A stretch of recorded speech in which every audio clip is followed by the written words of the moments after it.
Good morning. Good morning. What's going on, man? How you doing? What's up, man? I'm excited to talk to you today. Dude, I'm way excited. I don't know I'm why excited.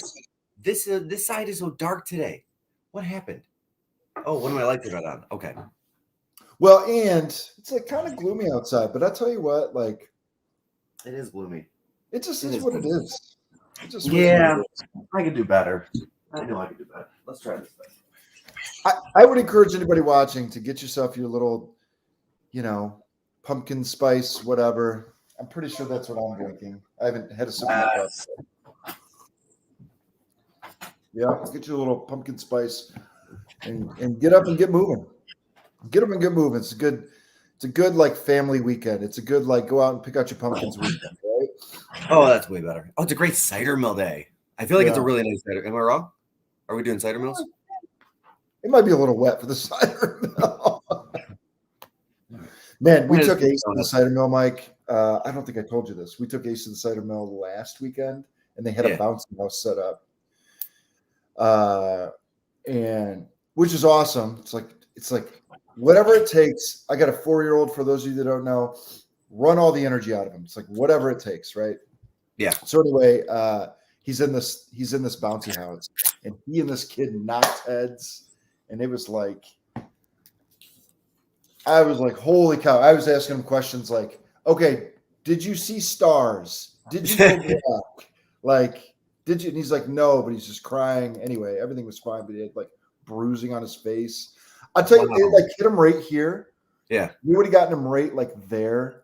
We might have been having a different conversation. Like he might have gotten knocked out. Kids are like, God, kids are crazy. Kids are crazy. Kids are crazy. Anyhow. Kids are crazy. That's okay. Well, what's up, everybody? Morning. Good morning. And this is a real estate Q&A. We've done some like fun stuff lately. It's like we did a live in-person one that was really cool. And so we encourage you, like any kind of questions that you have around real estate, like let's get it on and let's get it on. I did just say that. But anyway, let's get it on and let's get all those questions answered for you. And I'm sure we got stuff to talk about too. I'm kidding. We totally have stuff to talk about. 100%. Yeah. 100%. I've got a couple of things that are popping up on my real estate radar that I'm going to dive into 100%. Let's see what we got. We got Mark. What's up, buddy? What's up, dude? Throw that in there. Just in case I haven't shouted out Mark lately, really great guy. I had questions with him about owning a vacation property in Naples and doing VRBO, and he coached me through that. I didn't realize this, and maybe that's because I don't know. Anyway, the world-class golf in Naples, Florida. So if you're a golfer, hook up with Mark. If you're a golfer, hook up with Mark. World-class golf. Anyhow. What else you got, Mike? This was a really big week. This was a really big week for a couple of things going on in the finance world and the real estate world. One of them being fourth quarter and end of year projections for numbers. Mm-hmm. One of them being, we're starting to see some of the what do you call it? The quarterly earnings reports come out. Right. Yep. And then we had one big shift, which was Zillow getting out of the home buying game, which I don't think anybody really saw coming. And but number one, getting back to the economics of it, we now have most of the economists' kind of projections in. Up until this point, we were projecting around 5.9 million home sales. If you saw my video back in September, I really pushed hard on that. That would have put us about the number 5, the fifth most home sales in any year since they started tracking it in the 50s, which is a great year. And now they've revised it to a little closer to 6.1 million home sales because we are having such a strong fall and going into winter, which is craziness. And that's kind of that. And it's interesting to me because we also have the highest interest rates we've had in well over a year, about 18 months. They're hovering about 3.1% as an average, as opposed to 2.95 or 2.9 where they've been. Yeah. They've inched up over the last 40 days. And they're just kind of holding there. They're not coming back down. They're just kind of holding there. I see a lot of people, I think, trying to take advantage of that interest rate because I think the reality is starting to set in because the Fed has been beating that drum for over 6 months now. We're going to raise rates. We're going to raise rates. We're going to raise rates, and then it started happening. I'm seeing a lot of home buyers really want to take advantage of it that either tried to, but then they got boxed out of the market, like a lot in the FHA or the VA realm, maybe, and a lot that are looking at this like, okay, I guess it is now or never. 2021, right at the eve of 2021, we saw a lot of videos and a lot of people putting content out there saying that, oh yeah, the market's going to crash in 2021. And in fact, the opposite happened. And so there are a lot of people sitting on the fence until the third and fourth quarters. And I think they're just getting, because those people that sat on the fence from the first quarter to today, if it's a $300,000 house, they would have had 10 to 15,000 in equity just from the swing up in the market, let alone what they're paying down. Yeah. But by waiting, they've lost that. Yeah. Right. And so I think it comes down to, the old adage, it's not wait then buy real estate. With real estate, it's always buy real estate then wait. Yeah. It's interesting. Yeah. Even Gary Keller, who people call, in some circles, people call him the most influential person in real estate. Right. He always tells the story. He's only ever sold one property ever in his life that he's owned. He just holds on to everything. He just holds on to it. Yeah. And of course he regrets the one property that he sold because it was in Austin, Texas. Right. Anyway, which is talk about a crazy market. Austin, Texas is anyway. It's a crazy market. Yeah. Yeah. We're in a weird position. And guys, I one thing I will say is watch when you're watching some of the content out there, or you're watching some of the YouTubers, or watching that, just be careful where you're getting the content from, if that's fair. Let's not forget that once you get past 1,000 subscribers on YouTube, once you get past, I think it's 2,500 on TikTok. I don't know the exact number. I could probably Google it. But once you get past that, then it's all about, hey, I want to get as many content as possible. Yeah. Right. Like, I really like Graham Stevens. I really do. I watch a lot of his content. Yeah. Like other guys out there that I watch. And then I watch him drop a video. And then, okay, so here's a good example. So Graham, he started a second YouTube channel. So he's got the Graham Stevens YouTube channel, but he's got a second one now called the Graham Stevens Show. Yeah. And he's pushing these people from this one to go and subscribe to the other one as well. And in under a year, he's almost doubled his income. And that second channel is pretty much only reaction videos, right? So he's taking like a Judge Judy video.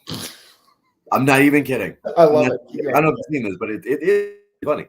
And he's just sitting there reacting to the idiocy that is whatever's going on.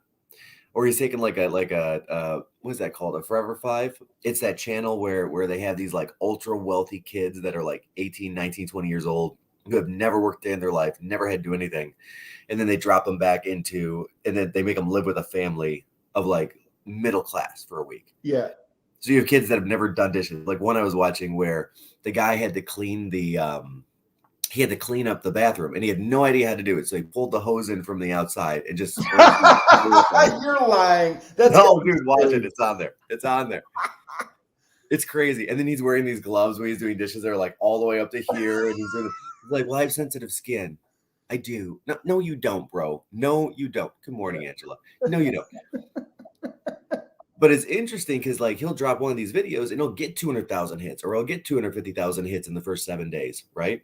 And he'll get these views, and then he'll make some nice bank. So he's literally not providing his usual financial pushing content.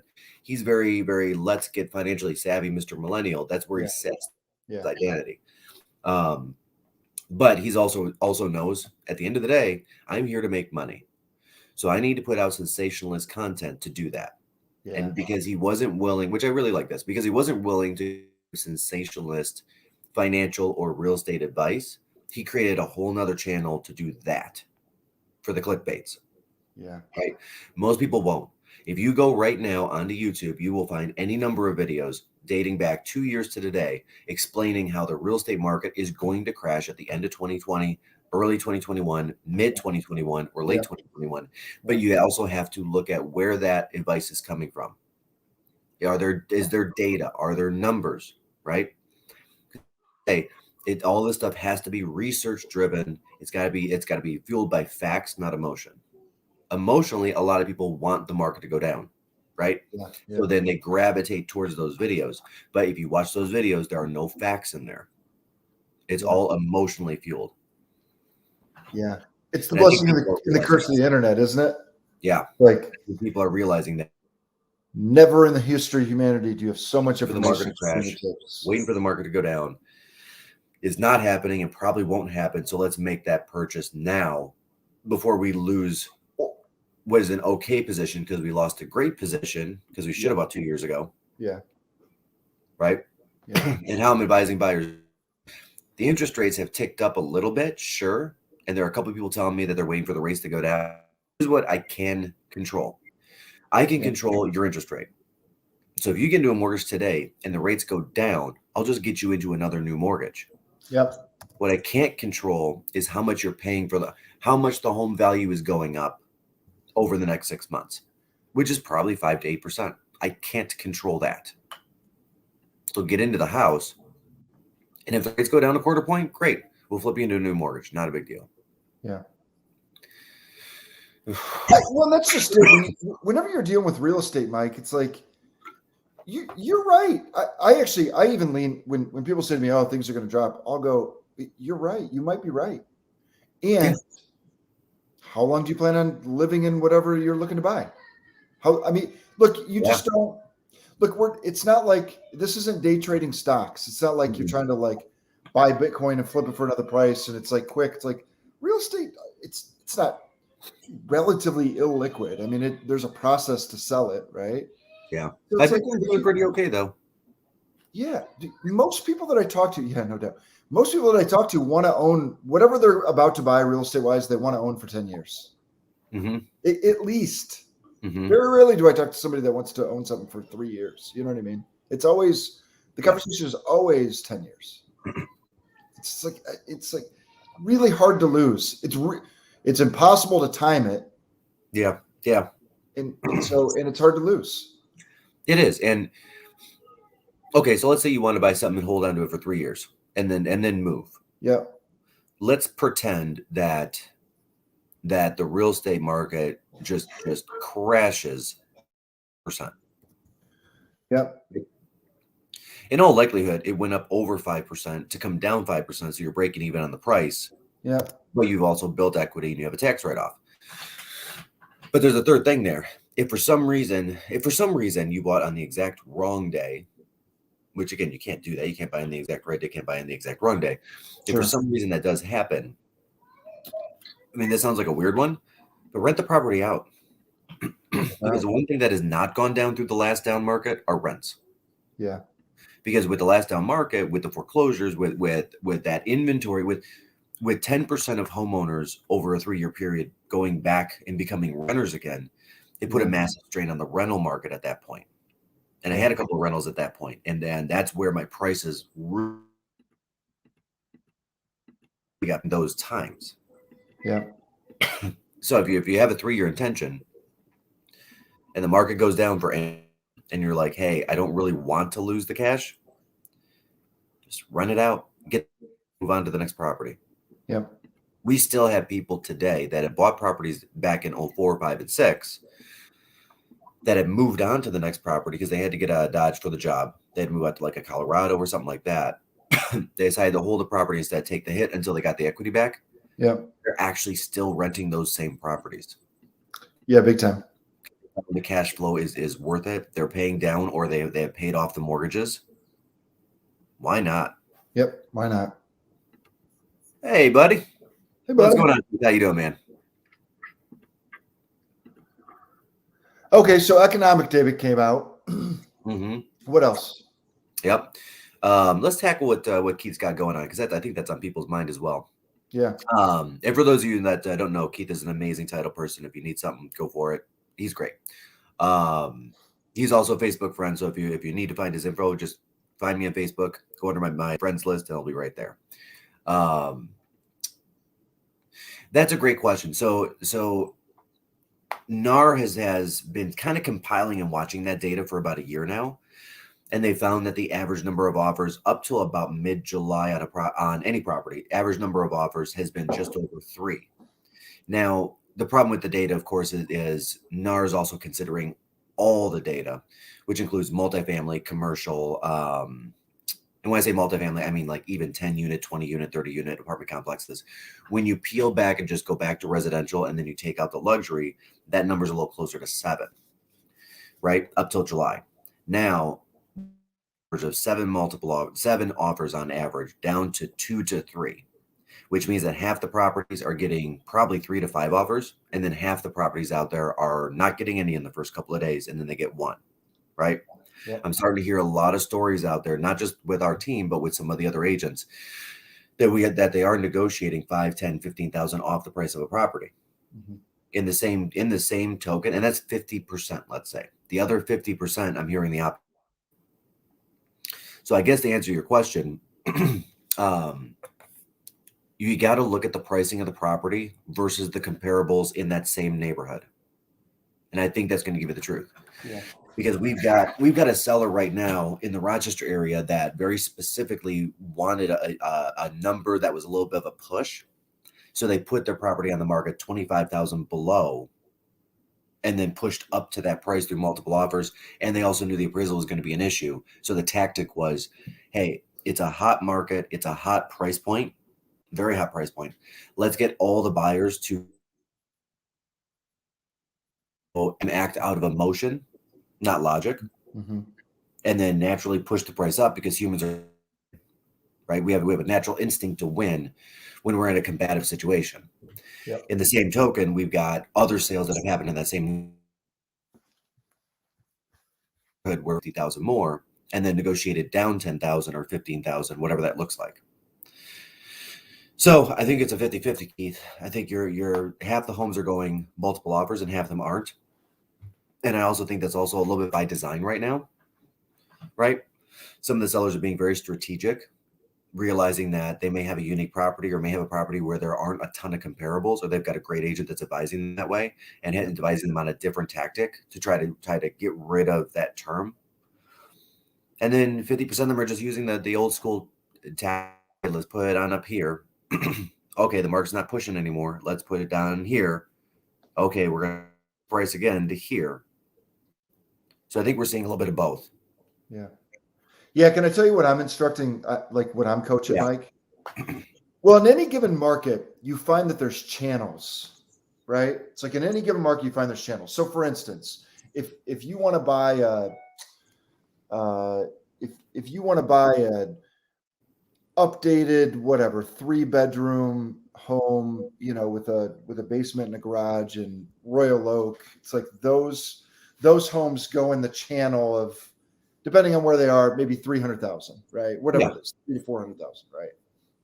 And so they're like any market that you're in, and this can go down to neighborhood level. This can go down to like what crossroads you're at, what you're close to, but there's always channels that kind of emerge in there, right? And so oftentimes what a lot of sellers aren't, either they're not aware of this or they're not being coached to it. And so what a lot of times sellers will do is they'll try to push it. And what they'll do is they'll price themselves above that channel. And what they'll do is they'll price themselves above the appetite of the buyer in that area, right? And by the way, this goes across all price points. It goes across all locations, every location, every condition, right? How updated a home is, every price, condition, location. There's all these like little channels that exist, right? We actually have a huge advantage on the team. We talk about it often, and we have a huge advantage on the team because like we're selling a lot of homes and helping a lot of families. So we oftentimes notice patterns. It's actually even one of the powers of us talking to you guys. Like we notice patterns, 2 months before everybody's talking about it, 3 months before everybody's talking about it. So I've been talking to the team about some of the stuff that you're asking since like July, right? Yeah. But anyway, and so when I'm running into a market, like for instance, if you want 400,000 in Troy, it's like, kind of 350 to 400 in Troy, like you're probably running up against multiple offers. But so one of the things that and that's anecdotal, right? And that all depends. So don't anyway. But anyway, the one of the things that I'm coaching our agents is like look for things that are longer days on market, because that's the market telling you that the appetite on that price hasn't been right. The buyers haven't been, and look for things that are maybe just a touch above that channel. It's like if you have a client that's looking, or if you as a home buyer are looking and you're like, oh, I want to spend up to $400,000. Well, my guess is there's a lot of people that are saying that exact same thing. Yeah. So what I'm coaching to is like, go look at stuff that's 10% higher. That's it, just 10%. That 10% on 400 is 440. And the truth of the matter is that there's a lot of sellers that are trying to push their value by $25,000 to $50,000 in, or another way to say that is there's a lot of sellers out there trying to push their value by 10%. So now you can get into a negotiation where you're the only one negotiating. There's been no offers, and they're getting a reduced amount of showings because they're overpriced. Because you got to remember, like if you're a home buyer in 2021, like you're sitting on your couch, you know Zillow, you know the inventory, man, you know the inventory better than anybody. You know exactly what you're looking for. You know the damn inventory. And so if something is 40 grand overpriced, this is the face you make. Ready? You go, oh, I can't believe they're trying to get that. Yep. I can't believe they're trying to get that for that house. Like everybody's made that face, right? And I think the earlier in the buying process you are, the more often you're making that face right now. If you've been kind of watching, but you've been kind of out of the market. Yeah. I mean, I started making that face when I started getting super active over the summer as a buyer. I was like, no, not going to get it. Multiple offer, got it. Not going to get it. Multiple offer, got it. I'm like, I need to realign my thinking here. Yeah. So one of the things that I have this conversation with our agents. I have this conversation with frustrated clients. I have this conversation with clients that I serve. It's like, I know you only want to go to 4. Let's just see what 440 looks like. And then the conversation becomes, if I could get you this for 4, would you move forward? Right. And if we're the only ones offering, maybe we don't get it for, you know what I mean? It's like, anyway, so I think you hit it. I think you hit the nail on the head, Mike. I think half of sellers are trying to price things aggressively and what the market is. And they're creating activity within their home. Like it's even a strategy to price just like a tad under, right? And you dive into that human psychology where people want to win. Yeah. And there's half of sellers I call it the old F-150. If you want to sell your old Ford F-150, you stick it out on the side of the road. If you know you want to get $5,000 for it, you stick it out on the road, 5,500 OBO or best offer. And then and they have the mentality of like, hey, if somebody wants it bad enough, they can negotiate with me. It's like, well, that just means less eyeballs are going into your home, or less people walking through your home, which creates an advantage, which creates an opportunity if you're a buyer. Anyway, it really does. It really creates a nice opportunity for buyers in that case, because a lot of sellers still have that mentality. And as hot as the market has been, a lot of sellers have the OBO. Right? Yep.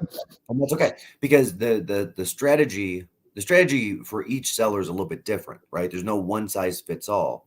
What we do for, let's say, a $1.5 million seller in a specific area is going to be different than how we advise a seller to go at a 350 in Royal Oak. Yep. It's a different way to do it. So I don't want to sit here and say, hey, this is the way to sell your house, because if that appraisal issue is still an issue. It's cleaned up a lot with the recent sales, but for a lot of sellers, it's still an issue. Like I know for a fact, the homes that I'm looking at, I'm going to run into it because there just aren't the sales. There's the sales data has not been strong this year. It's not been strong, not because the market is soft. It's just not been strong because the type of home that I'm going after just has not been sold that often, and that's a problem. Because they have to still do an appraisal. Yeah. And when they do, it's going to come in like 5-10%. Right. So that seller has to go out there and find a buyer or get a buyer that's willing to give up the appraisal clause. And if you're the only ballgame in town, how likely is that? If you're the only buyer making an offer on this property, are you really going to give up that appraisal clause? Probably not. Actually, this is a really, really, really good point. So let's keep on that same 400,000 conversation. Mm-hmm. Let's pretend the home should sell for 400,000 and it would appraise for 400,000, right? Yeah. And let's pretend you price it at 390 and you get a bunch of bids and it gets bid up to 410, right? Yeah. Well, in order to win that 410, you might have to guarantee, as a buyer, you might have to guarantee the appraisal. Like, hey, we'll cover that $10,000 difference if the home under appraises the 410 purchase price. So if it only appraises for 400, you've got to bring that extra 10,000 to close. And so, in order to win that bid, because you're against multiple people because they underpriced, you have to put in a clause that says that, right? Yeah. Under the other example, let's pretend that something's longer days on market and it's priced at 430 and you negotiate it down to 410, right? You don't have to have an appraisal guarantee in there, right? Yeah. Because you're not winning a bid against somebody else. Now let's pretend that the home appraises for only 400. We just go back and negotiate, right? We just go back and negotiate. And depending on what side of the aisle we're on, we have different tactics to get our client the most money. It's like that's actually another great point. Like sometimes we run into people, Mike, that are like, well, everything's just selling fast. So why would I pay you to market? It's like, well, not only are you paying me to market, but like when that home under appraises by $20,000, Yep. like when you have an expert in there, that might be the difference of $10,000. 100%. And that's where our value comes in, right? That's where the value of a 20-year veteran who knows how to negotiate properly. And this and not gonna sound crass towards anybody towards it. Yeah. But right. I mean, it's not let me against say, anybody. Even no, our it's not newer exactly. agents, Mike, even our newer agents, they have the advantage because if something like that happens, they grab one of us and we help them navigate it, you know? Yeah. Yeah. Yes. Yep. Mark, we're using them. We're still using them. Yep. And I don't think that's going to go away in the next 6 or 8 months, at least not our market. Understanding that you're in a pretty hot market as well. I mean, temperature wise, I mean, it's Florida. It's nice.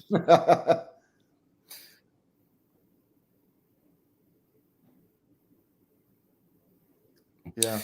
It's going to go back to the property. Before you answer that question, let's explain what a PIW is. Yeah. You guys, some lenders, if you put enough money down, it's typically 20% and it's typically a conventional product. What they do is they enter in all your information into a computer system that then plugs into Fannie Mae or Freddie Mac. Fannie Mae and Freddie Mac are where all the banks buy their money from on conventional products. Yep. From a mortgage standpoint. And so in that little matrix, they'll run how strong are you as a client. They'll look at how much you're putting down, how many assets you have, what you earn, what your credit score is. And then they'll do like a electronic valuation of the property. And what PIW stands for is a property inspection waiver. Mm-hmm. And so so sometimes what you can do is you can go in and if you know you're up against a competitive situation, you can have a really great lender, like we have a preferred lender, but you can have a really great lender go in and look, hey, we don't even need to do an appraisal. We have a property inspection waiver. So you don't need appraisal guarantees under this example. It's like it's waived. So that's what a PIW is. Sorry, go ahead, Mike. Yeah, no, and that's exactly right. So and there are a couple different ways to get one of those. If you've got the conventional mortgage and if you've got 20% down or 10% down or 15% down or 25% down, and it goes into the Fannie Freddie system and comes out, you can also play around with down payment numbers because where you don't get the waiver at 20%, you could get it at 25 or 30. So it may be worthwhile to put an extra 5% down instead of writing an appraisal clause saying, hey, I'm going to cover the gap. There's different ways to skin that cat. But to answer the question, not on most. I'm not necessarily seeing it on most. We got to a point, I think, where we were between 40 and 50% of all offers that were incoming had some sort of an appraisal gap coverage. All right. If it wasn't a full, it was a 2,000 or 5,000 it was. But I think we've seen that back off to probably 1 in 5. It's significantly reduced. Yeah. It's still out there. Yeah. Still out there. And there are times where we will push for it, and that is a very large concern. That's a higher concern than going after the buyer for another 5,000, right, on the offer, because it's 5,000 the sellers wouldn't get anyway. Yeah. Because there are some cases where we counsel the sellers and say, hey guys, this is a lovely number, and sure, we can still push it up 5,000, but when the appraisal comes in, knocks you back 20, would you rather have a 5,000 fake number at the top today, or can we go back and try to push for a 10,000 appraisal gap guarantee? Because then at least you'll get that money when the appraisal comes in less. It's not hard to tell when the appraisal is going to come in less, guys. We just look at the comparable data for the last 180 days. Yeah. If we can make it make sense on a price per square foot with some adjustments, so can an appraiser. If we can't, they're not going to be able to either. Yep. We're all looking at the same data. Yeah. I mean, they're better at it, but we can get a rough idea. Yeah. New construction versus an existing home. What's involved? What should buyers be prepared for? I've done both, so I have my answers. But what are your thoughts? Yeah. I've got some thoughts around that. Yeah. Because I'm kind of going through that myself. Yeah, you are. What's interesting, before you get into that, in other words, before we lose 10 more minutes. No, I was look, man, you operate on this level. I'm just trying to bring it down. We're running into a lot of clients that are exploring that option. And one of the challenges with that is the price. There's some sticker shock with new construction. Yeah. So I actually have a client right now. Really, really, really great people. Like, just found out they're pregnant and the whole thing, and they're looking to buy they're looking to buy in downriver communities, and there's just not a lot of homes, and so there's a lot of new construction neighborhoods that are popping up down there, and it's like they wanted to be at kind of a $400 to $450 price point, and to get what they want on new construction, it's more like $525, right? And now there's a trade-off there, because it's like you get to customize everything you want, but there is some sticker shock involved because you are buying brand new, and you do kind of get what you want. And so there's a mindset difference if you're looking to explore that. And here's the other thing. What they were doing is they were looking at the different layouts, and I called the builder, and you're going to end up talking about this too, because I know your story a little bit. I ended up calling the builder and having a conversation with the builder, and they do have the ability. This is the really nice part, because it's important for these guys to have an office first floor, right? Because right now she's working from home, but she's having to work out of the basement. They have a finished basement, and part of the reason they want to move is they want an office first floor. Well, one of the floor plans that they like doesn't have an office first floor. So I called the builder and I said, hey, can we make this happen? And so they have the ability to actually design the home to your needs. And just like anything else, when you customize, it costs. It's like the difference between a suit from Joseph A. Bank and something tailored, right? Mm-hmm. It's like, so you're going to pay more money, but you get what you pay for, right? So in this particular case, that's kind of the floor plan that we're playing around with. Anyhow, so sticker shock a little bit. But yeah, the differences. Go ahead, Mike. Sorry. Yeah, no, and I think you nailed it on the head. The number one and number two things I always start with buyers when we're having that conversation is I want to say almost an emotional difference, right? So actually, three things I start with them. One is the builder's going to give you a date, and he's probably going to be off by a month. So just get ready. Just get ready. Great point. If they're telling you you've got a March 1st hard move-in date, don't expect keys before April 1st. Agreed. And that's not because it's a lot of times there are some holdups on the city level with permitting. There's holdups on, we've had supply chain issues for a year. Like that's not new, and it's also not going away, which is something we're talking about. We're having contractor issues all across the board. So I'm telling people, hey, however long you think it takes to build a home, just anticipate 4 to 6 weeks longer in most situations, right? Yeah. And that's your Pulte's, your MI Homes, your number two. And by the way, it's not always that way. So my buddy Justin, Justin, mm-hmm. My college roommate Justin built a brand new construction in Ferndale. Yep. I think it was a Robertson Brothers build. Yep, it was Robertson Brothers. And they were dead on time. They were dead on. Dead on. Dead on. Yeah. And that was 16 or 17? That's a good point. When did he buy that? I want to say that those are about 5 years now. Maybe not quite 5. I'll call it 4. Yeah. That's number one. Number two, whatever it says on the sticker, plan to pay 10% more. I don't care. I don't care what it says on the sticker. You're paying 10% more. You're paying 10% more. Agreed. You know what? And I don't. And again, then there's very few times where you're not. So here in Royal Oak, like there are a lot of spot builds, right? There are a lot of tear downs and then rebuilds, and you've got basically three, four people you can go to go find a new home. Yeah. Right. And there's one guy in particular where if I walk a buyer into one of his homes and say, hey, they want to buy a home from you, right? He'll say, great, this is your kitchen package, this is your landscaping package, this is your deck, this is your this is your this. And then they say, well, would you be willing to make changes? And he just, this is it. This is all you get. Yeah. This is what you get. This is the color package. This is it. I'm not changing one thing on this. And it works because he's in a very tight supply market for new homes. Yeah.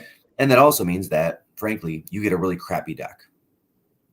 Yeah. So anybody worth their salt is going to pay $650 for a home in Royal Oak to get built. They're going to pull off this horrible deck and put something new on in 2 years. And it's going to cost them $30,000. It just is. Yeah, you drive down the road and you see the home starting at $399. Like, nope, you're paying $5.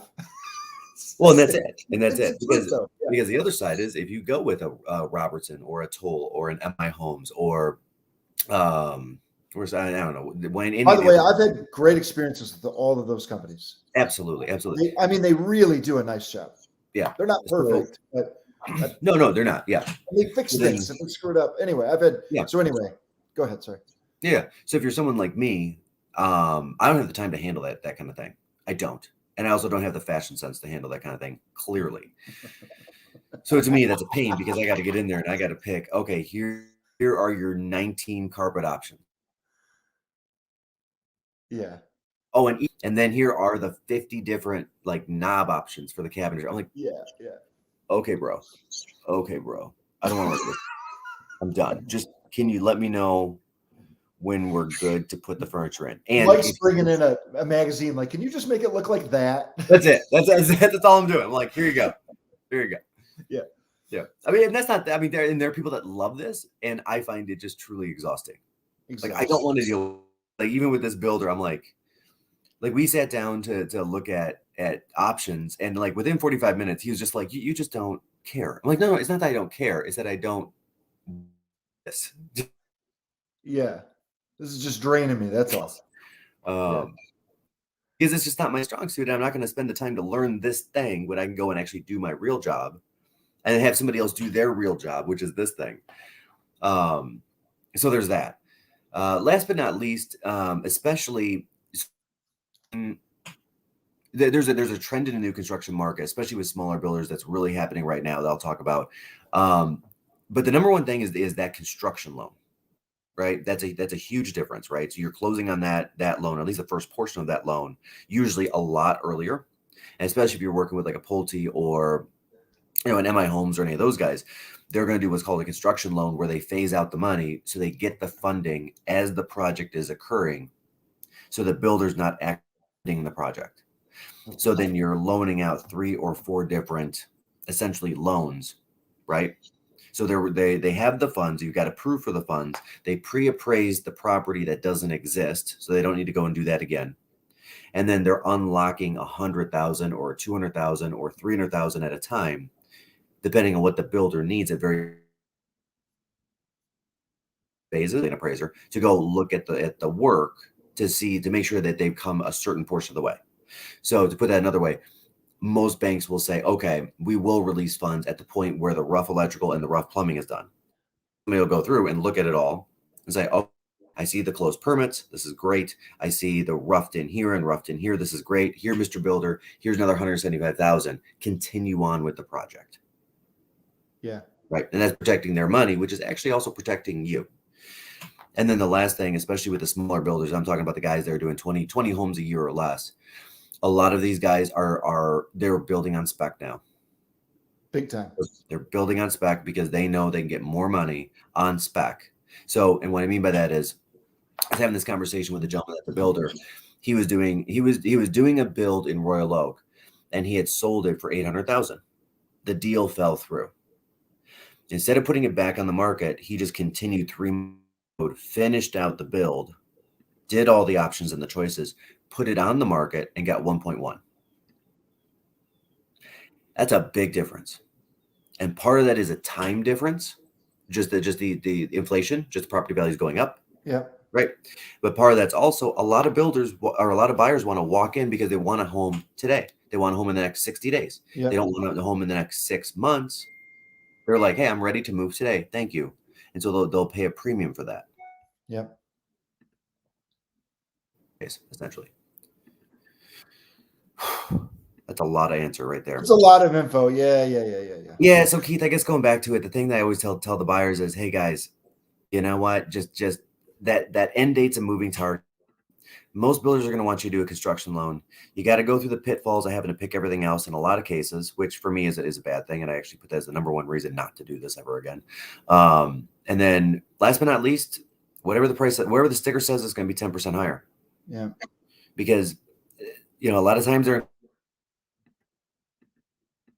a 4 or 5-inch. A lot of times they're including 6-panel doors, which are nice, but what if you want 2-panel doors?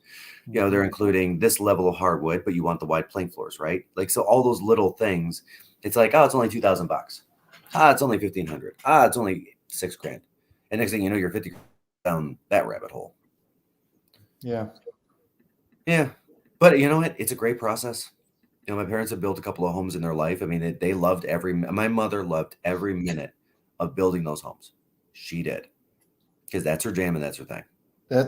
That's totally your mother. Yeah. Yeah. Hi, Lori. Yeah. See, just put up boards. Yeah. Yeah. I get a lot of clients that like they get frustrated about what they can get and whatever, and they're like, I'm just going to go buy a piece of land and build. Like, Yep. No, and that's the truth. And then a lot of builders are great with that because, of course, there's lower cost, but where they get a credit of some sort. But I mean, how many homes have we been in where we look at the slider and there's the 2x4s on the top, the bottom, and the things, because per code you have to either have it, and a child can't just walk and fall, right? If it's over 3 feet. Yeah, we see that kind of stuff all the time. We see that kind of stuff 5 years down the road, and they still haven't built a deck. Big time. Yeah. I just sold a property like that. It's like a 5-year-old property, and still the boards are up. Yeah. Yeah, and we're looking at the outside like, okay. Okay, so then we're really selling some vision here. That's what we're doing. It's funny. Yeah. That's good. Yeah. Good questions this morning. Thank you, guys. Great questions this morning. Yeah. What else? Yeah. It's interesting. New construction is way interesting right now. Another nifty thing happening that if I were going after the new construction thing, I might consider is like the two office floor plan. Okay. So there are builders, and then we're in it now. Every builder has one. That's what we have. Yeah. And then we took like our front room. Yeah, you've seen it. We took our front room and remodeled it, and made it a second office. We've got 2 offices now. Yeah. No, and that's exactly right. I mean, there are a lot of people that, and then as well, like I'm seeing some plans where you've got, you still have your dining room or dining area, you still have your family room or your living room, but you have your office like normal. Mm-hmm. But then somewhere there's just a real small, like a 6x12 room or a 6x10 room, like a barely have a room of a thing, just somewhere you can go and shut a door and have a Zoom. Yeah. And then once that Zoom is done, you can open the door, pick your laptop back up, walk back out to the kitchen, and be in the middle of the family situation while you're working. Yeah. Or whatever happens, because you need that hour for that meeting, right?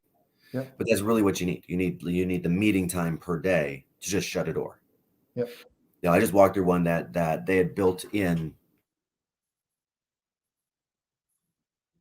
because the owner actually came home while I was walking through it. It was going to be a 5-bedroom home. No, I'm sorry. It was going to be a 4-bedroom home. Mm-hmm. But then when they had it built, they changed the 4th bedroom and they cut it in half. Instead of 1 door, there were 2 doors right there. Mm-hmm. And 1 door you walk in and there's a 2nd floor laundry, and the other door you walk in and there's just a built-in desk room. That's exactly what they used it for. An office on the 1st floor, but they just needed a room that the wife can go into and just have a meeting. God, we should do that. We should build a second floor laundry. Anyway.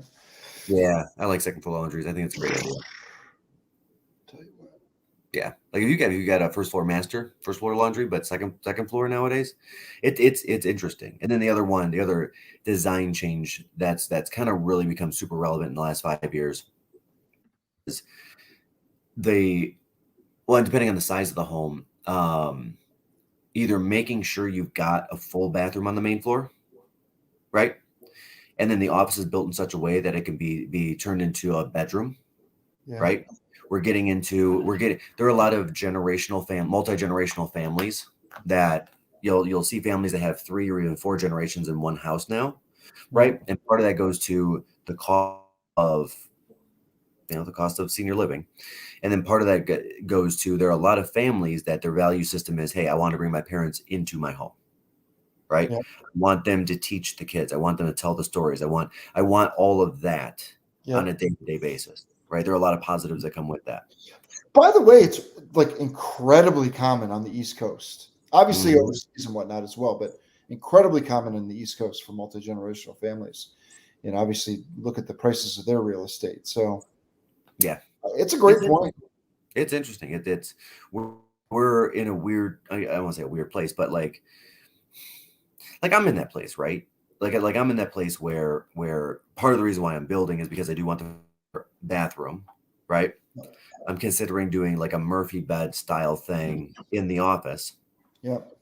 Right. And then making sure that I have that first floor bath. Yeah. Not that my parents are going to come and live with me, but there's going to come a point in time where they're just not going to want to drive home. It's easier for them to just stay the night because they're fatigued than it is to hop in the car and drive 45 minutes. Yeah. Great. I got a Murphy bed. Pull it down, get in there. Whatever. Well, and you really wanted that giant room where you could fill it up with all the coins like Scrooge McDuck and like swing the coins to. You wanted like the diving board and slide into your Scrooge McDuck. That's right. Even as an 8-year-old, I was like, that just looks like it would hurt. Yeah.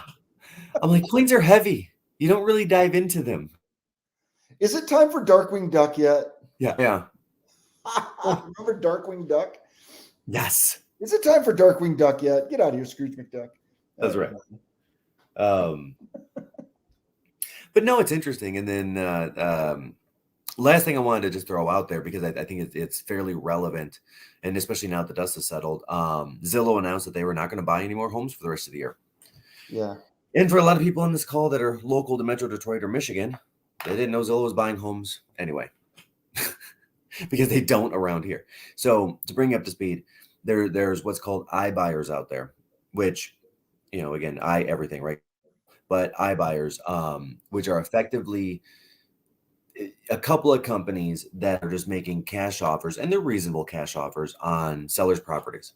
So like, it's different than wholesaling. So it's different than wholesaling, different than flippers, because a traditional estate investor will go in and they need around 30 or 40% room to make the numbers work, because they're going to go in and do kitchens and bathrooms and all those things. Open Door, OfferPad. Those are the 3 bigs in the space right now. They don't. So they've been using, and I just did this with a condo, they've been using the market to flip, right? So they go in and buy a home. They may do carpet, they may do paint, they don't. In a lot of cases, they just hold on to it for 6 months and put it back on the market, because the market has moved up 6-7% over that time. Yeah. Pay a little tax, pay a little utility, and that's it. And they just remark the property higher. And then half of them they're just holding on to as long-term rentals, right? And that's what's happened with a lot of those as well, is they rent them for a year or 2 years or 3 years, and all of a sudden the home is worth 15-20% more, and then they sell it. And this has been going on for years. It's just become a very big thing these last 3 years. They've gotten aggressive about it. They've gotten really aggressive. Yeah. And when I say aggressive, I mean like back in 18 or 19, Open Door. Open Door was averaging 130 to 150 home purchases per month. At this time, there are about 4,000 home purchases per month. Like, really aggressive with it. They're getting really aggressive. Yeah. And then Zillow just pulled out of the game. And right now, about 50% of Zillow's revenue is sourced to that. And what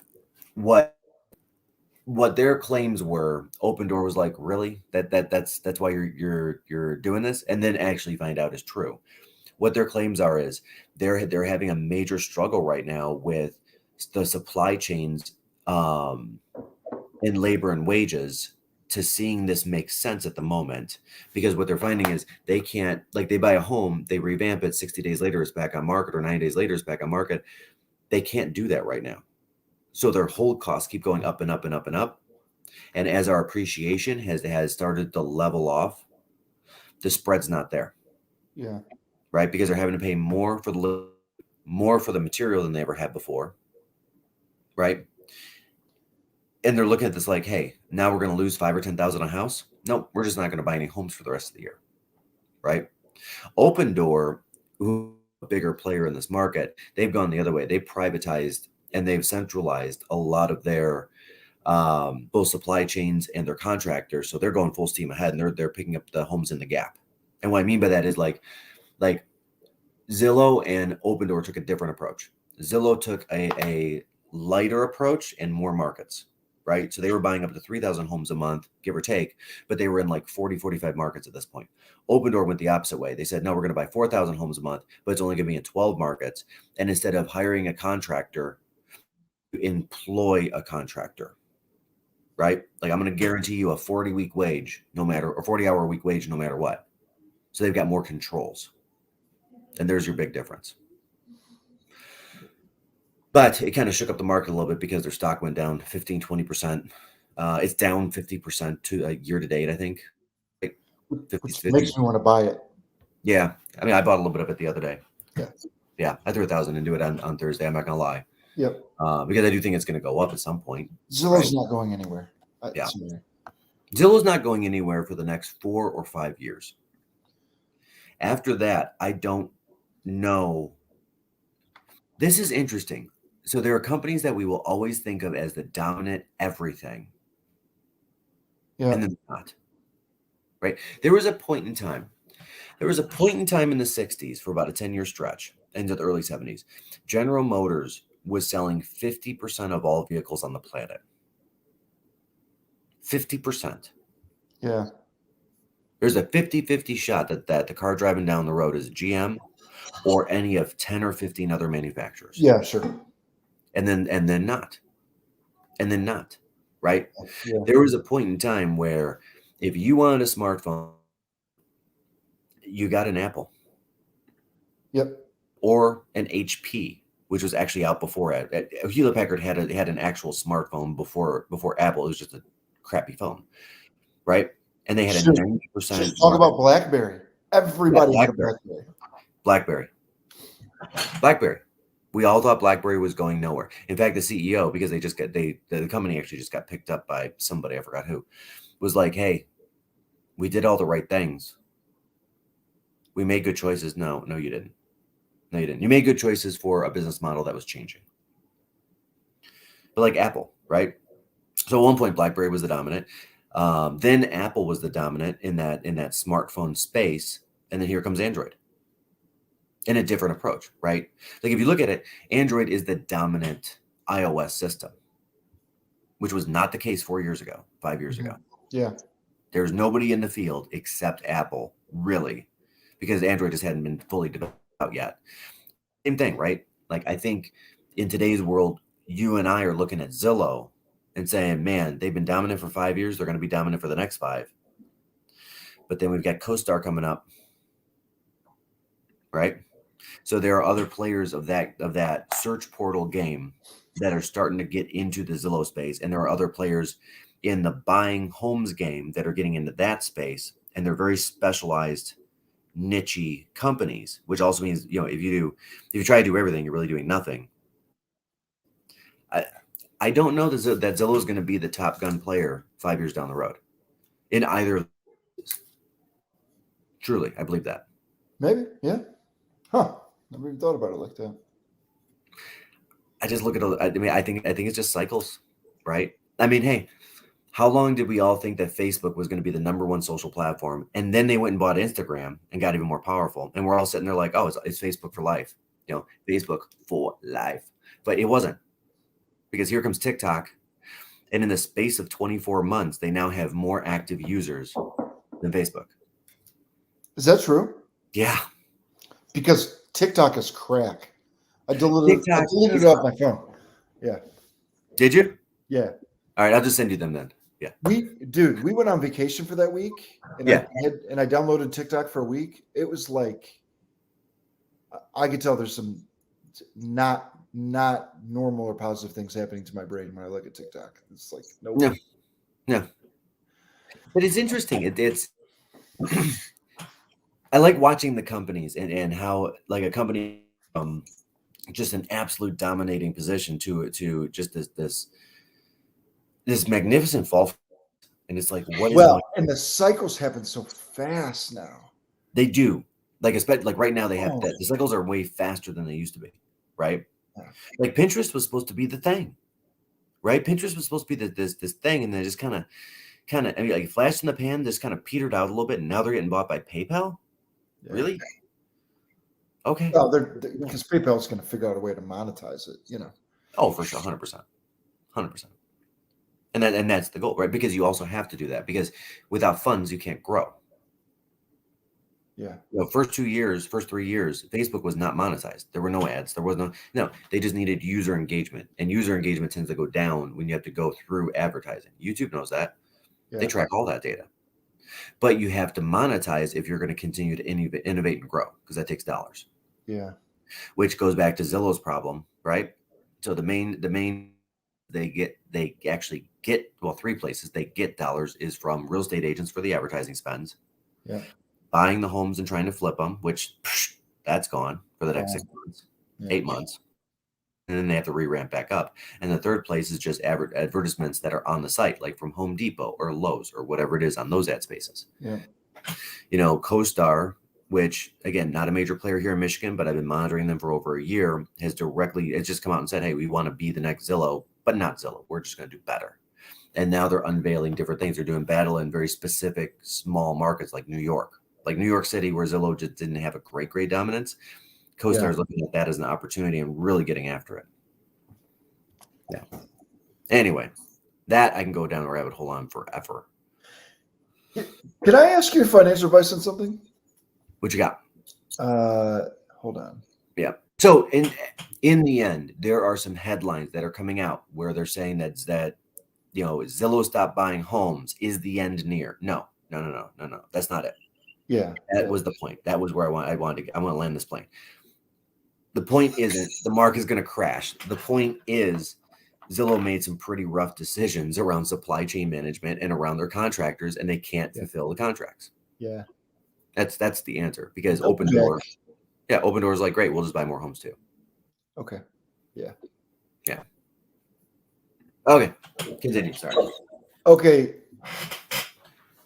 Yay or nay? Oh yeah. Is that actual size, or did they come bigger? No, so you can get it 26 feet, 20 feet, 13 feet. Now the only downside is it doesn't light up. That's okay. You can do the light thing. You can do lights on it.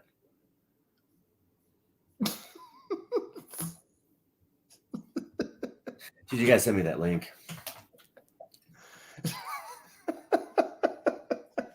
So that's a yes? That's a yes. Okay.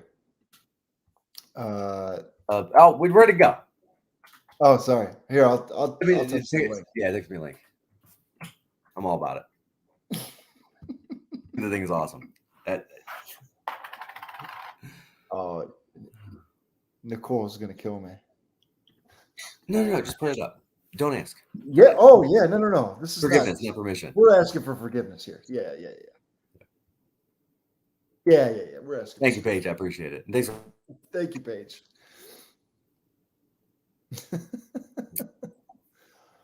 All right, what else you got? I got nothing. I need a nap. I got nothing. What are you gonna eat for breakfast? Eggs, bacon, and an egg chorizo sandwich. That's what I'm gonna eat. You have chorizo? I'm gonna drive over to Owl and get it. Dude, Owl's like 3 miles away. Oh, and they put new lights up. They finally fixed their lights. If anybody's driven by Owl in the last year, their lights have been out on the outside. They had the crane out yesterday. I was on Woodward, and I'm like, oh, I got to get Owl tomorrow. That's what I'm doing. I love Owl. Oh, it's so good. So I'm gonna get the chorizo sandwich, right? The chorizo egg sandwich. And then I'm also going to get the habanero bacon. Yeah. Yep. And a cheeseburger. Yeah. I always get that. I don't even know what I get. Oh, and a juice. I'm going to get like a watermelon juice or something. They have nice juices. Yeah. What are you getting? What are you doing for breakfast? Oh, Nicole made pumpkin muffins. And I got cherry wood smoked bacon. Dude, that's awesome. Yeah. I like it. Yeah. Dude, let's cherry wood smoked bacon. Highly recommend, by the way. Yeah. Yeah, good stuff. I'm hungry. Yeah.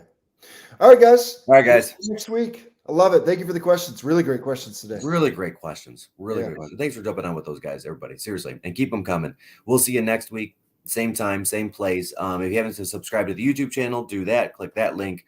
I have an entire series of videos dropping over the next couple of weeks about fixing your credit, about finance, about retirement plans. All of this stuff I've got in the works. It's going to be great content, and it's going to be micro content. Okay. So not just like stuff about Metro Detroit, but stuff about here actionable items you can use and put in place in your life so that 20 years from now, your retirement's funded. Things like that. Love it. All right, guys. I love it. See ya. Let's get on out of here.